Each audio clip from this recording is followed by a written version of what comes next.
So for the back pattern, I've marked out all this measurement that I took, just like the same way I marked my front measurement. The only difference is that my shoulder to waist at the back is shorter, which is 15.5.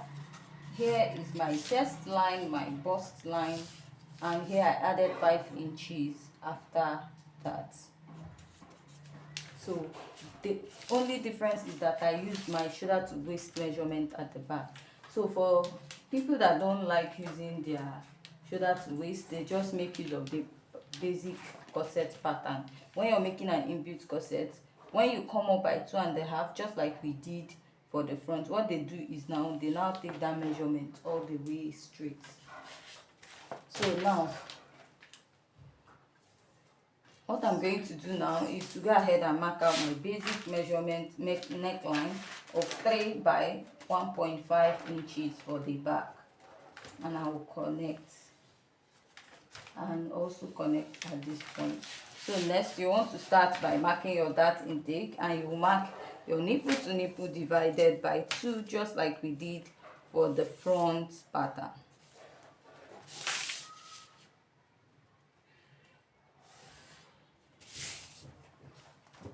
So after this, I'll mark a dart intake of 1/2 inch on both sides, and I will connect.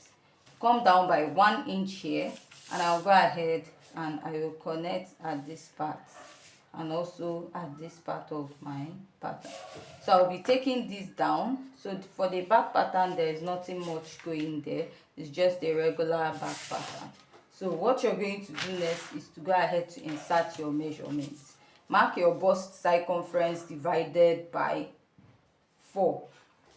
Then add your sewing allowance. Here, make sure you use that same waistline you used for the front pattern. If you snatched out 4 inches, 2 inches, 3 inches, or 1 inch from the waistline, that measurement you used, that is what you will use here.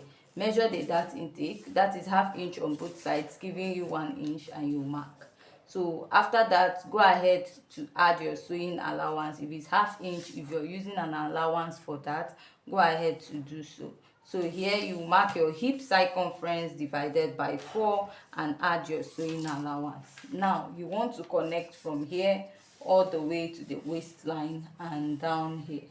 So after you're done marking that, you also want to come up by the side from 1.5 to 2.5 or 2 inches, anyone that suits you. So I'll go ahead to connect, right?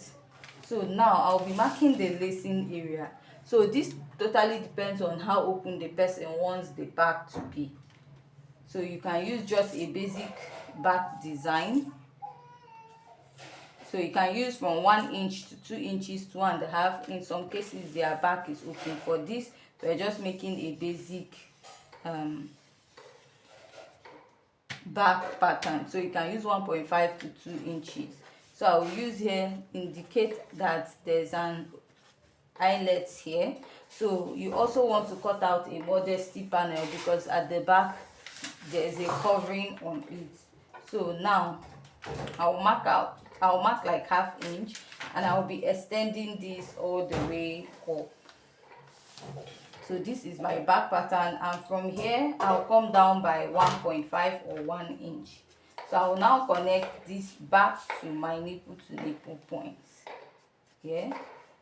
So it's not really like it's a constant to connect here. You can just connect to any point of your choice. So from here I'll mark 0.3 inches and I'll blend this out. This is to avoid having gaping at the yoke part of my pattern.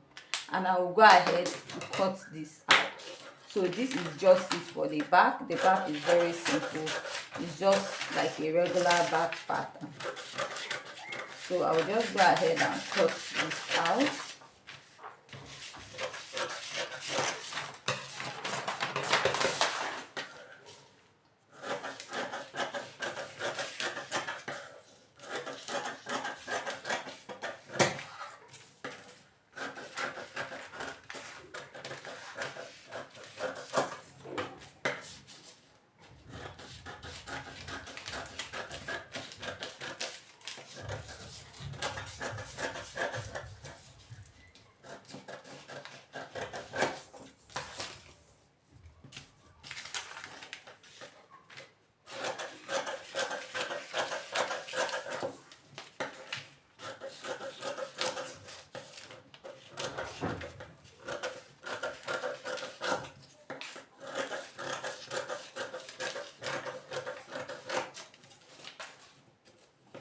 So this is what you will have for the back pattern.